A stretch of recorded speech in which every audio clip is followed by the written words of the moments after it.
realizing parties tend to be incredibly dangerous spaces for women, right? That's not something that's often discussed outside in our normal leadership context. We don't discuss the ways that 1 in 4 women are sexual assault survivors on our college campuses, right? 1 in 4 women will experience sexual violence while they're in college, right? That's incredible. That number terrifies me. And when I think about that number, I think about the time that I spent when I was in college. I was trained to be a sexual assault survivor's advocate.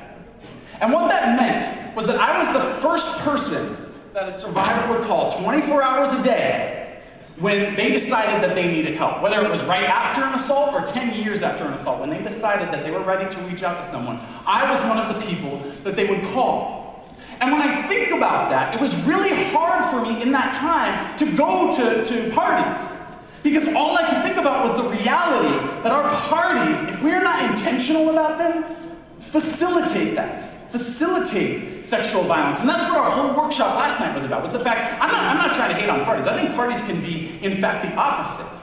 They can be the space, they can be the transformative, transcendent space where we prevent sexual violence, or where we reach out across difference and bring people together. But unless we are intentional about that, unless we realize that we are called not to be leaders simply in our classrooms or in the halls of our schools, but in the halls of our parties, then we cannot truly transform our own communities.